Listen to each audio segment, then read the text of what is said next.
Today's subject is, it is within.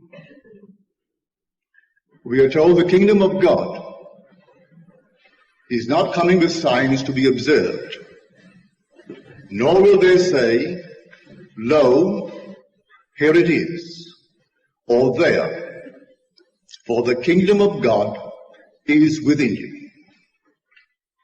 Can we take this literally? I look out upon the sea of faces.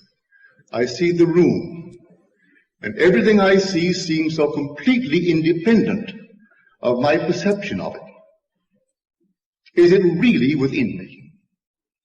When Blake said, all that you behold, though it appears without, it is within, in your own imagination, of which this world of mortality is but a shadow. Is that true? Everything in this vast, enormous world, is the human imagination the only thing vast enough to contain the immensity of space? Then is the human imagination one with the presence we call God? I identify God with human imagination, and in doing so I close the gap between God and man.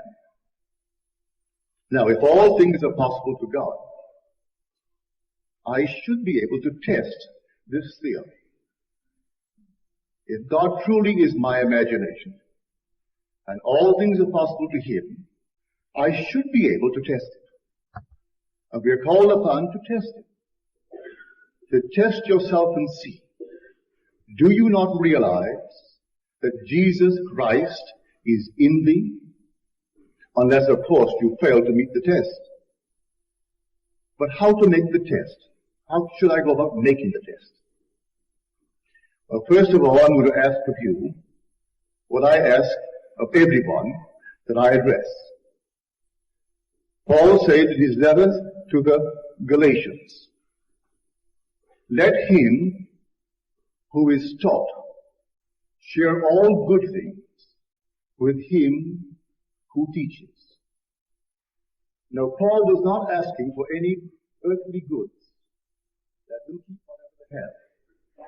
He was asking them to share with him the results of their experiments, that he in turn could take their stories and tell it to others to encourage their faith. So I'm going to ask you to test it, and then share with me the results of your testing. Not only that, your dreams, your visions, I would like to hear them. For that's how God reveals himself to himself in man. We are told, if there is a prophet among you, I, the Lord, will make myself known unto him in a vision, and I will speak with him in a dream. Now, this is what a friend of mine did here recently. This man, I must tell you, is a very successful, I wouldn't say a businessman, he's a writer. But he's always busy, writing for pictures, writing for TV, and his income is enormous. He never misses a meeting in LA, and here recently he sent me this letter. He said, you've asked me to share with you any experience of mine, such as a vision, a dream, or my practical down-to-earth experiences in the application of this principle. Well, here is a dream. He said, first of all, I must preface the dream. And then he asked me in his letter if I was familiar with Berkeley Square, where the central character tries to convince the girl that he can move from one century to another, say the 20th century to the 18th century.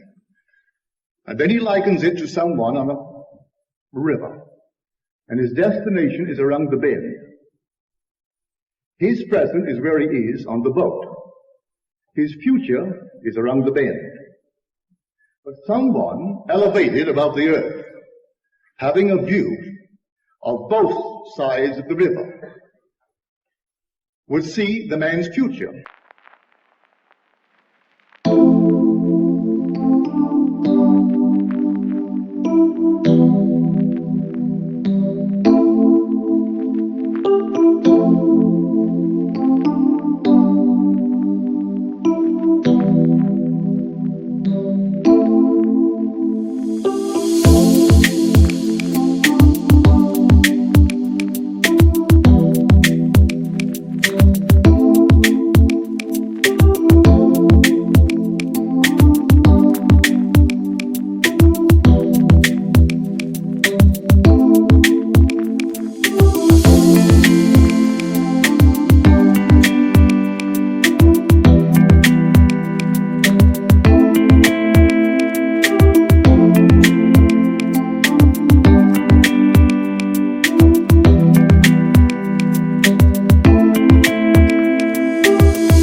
and he is present as present.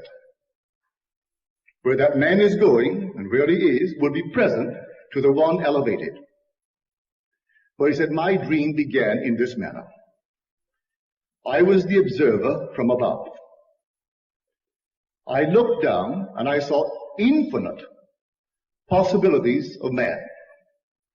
You couldn't conceive of a plot, whether it be a plot of a tragedy or some glorious plot, some horrible thing or some marvelous thing, but every conceivable plot that man could ever conceive, everyone was present. Worked out in the most minute detail. And strangely enough, they were all contained in a prone man. Here is the form of a prone man. Now we said, don't ask me.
How infinite states of consciousness, infinite possibilities could be limited by the form of a man.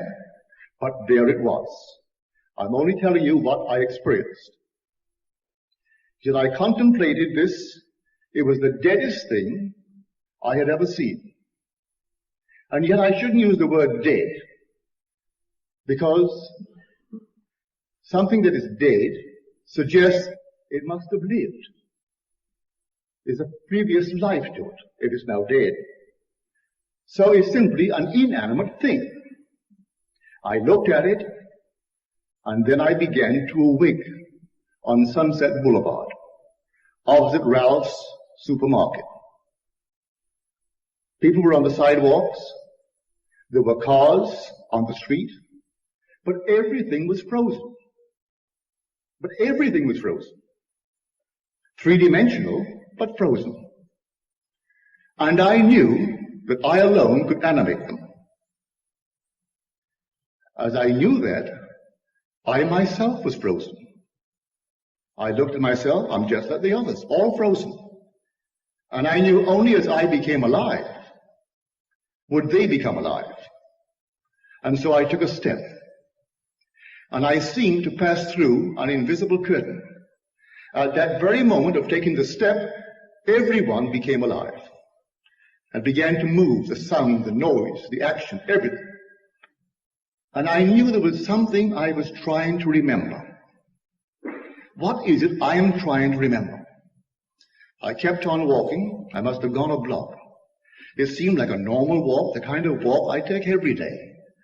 And everything is alive and independent of me. And then I remembered. As I remembered, I turned around and looked and changed the focus of my attention and placed it back above. And everything once more became frozen and lifeless. From this exalted state, I remembered I didn't talk to them. And for some strange reason, I wanted to speak with people. And at that moment, I found myself in the living room where a party was in progress, but they were frozen. And as I entered, I was frozen. And I wondered, am I the host? Am I the guest? They all seem to know me, and I don't know one of them. And for a moment I panicked, for I knew the party would come to an end, and I didn't know where to go. So I remembered. I completely forgot 1 second before as I became involved in the party. Then I'm trying to remember something. I remembered the Sunset Boulevard experience. Remembering that and how I escaped from it, I walked over to a seat, a chair. I sat down and closed my eyes. And then I changed the focus of my attention. And once more placed it not here with the party, but above. I opened my eyes, and they're all frozen. Everyone is frozen. And then I felt myself once more above. At this exalted state, I looked way down, and here is myself on a bed. And I had what I considered a wonderful idea. Now I know I can change, move myself from its present state into the most desirable state that I would like to experience. And then I realized how impossible that would be. From this level, I can't change any state. These states are permanent. I would have to go down and identify myself with that being. And from that level, once more, play the game. And so, at that moment, I began to awake. I'm on my bed. And I have no knowledge of the dream. To me, it's 6:30 in the morning, and I can conceive that I have a dream. I went to my library and started to make a recording of your last lecture. And something you said triggered the dream. And it all came back in detail, as I've just told you. Then I said, did I dream it last night? Or did I dream it long, long, long ago? I don't know. But, however, it thrilled me, and so I thought I'd share it with you. Then at the very end, to make it a light letter, he said, I went to my doctor, and he said, in fact, he congratulated me on my rapid physical recovery. And he asked me if I'd done something, and if so, tell him all about it. So I said, I did it all in my imagination. I imagined I was in your office, and you were saying to me exactly what you said. And then I began to explain to him how imagination works. That imagination creates reality. He said to me in an elderly philosophical manner, you know, my wife thinks things like that. Wasn't very flattering. But he said, this is a strange experience. We were out driving recently on a Sunday afternoon, and the radio was turned in to a ball game.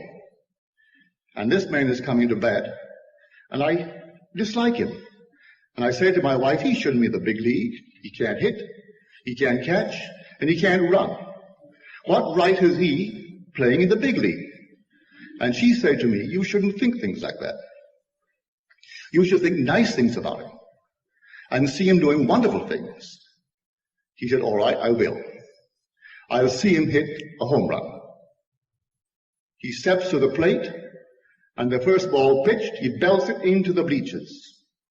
And then said he to his wife, I'll never do that again. It's too fast. But I must tell you, the lecture that triggered the memory of his dream. For here we all are seated in this room, and we think we are here and completely this. And what his dream signifies, we will not take to heart. And yet you're the animating power of the universe. The whole vast world is moving around you because you're identified with the present state. Well, the thing he began to recall was this. I found myself in dream, but not knowing that it was a dream. I found myself on a crowded subway train in New York City. I was talking to my friend David, but the train was literally crowded to the gunnels. I heard the voice of the conductor saying, please, do not press against the doors, they may spring. But the people couldn't help it. But in spite of the crowd, I could see them individually, distinctly. And the ladies were more beautiful than each other. I mean, they're all beautiful and beautifully gowned. And I turned to my friend David. I said, David, how can I believe, how can you believe, that all that we behold, though it appears without, it is within, in our imagination. And this whole vast world is simply a shadow? How could these lovely ladies be in me? And the train? And the train was as long as the station allowed. Well, he agreed you couldn't possibly, on this level, accept it. Then the train stopped and we got off. Walked up the stairs to the plaza. Then he said to me, you're going via the post office, aren't you? I said, yes. He said, do me a favor and post these letters for me. I took the letters and said, are they properly stamped and addressed? And I casually, not because I was curious who he's writing, just to see that they were properly stamped. I waved goodbye to him and turned in the direction of the post office. And he went the opposite direction. And I found myself waking. Were they not in me? So what conclusion can I reach? Objectivity and subjectivity are wholly determined for the individual by the level on which his consciousness is focused. On reflection, it's subjective. When I was actually having the experience, it wasn't subjective. It was objective. Only when I woke and reflected upon the experience did I refer to it as a subjective experience. This is now objective. An hour from now, if you think of this room and the meeting, To you, it would be a subjective experience, a memory image. So I say everything is truly within. Now you can test it.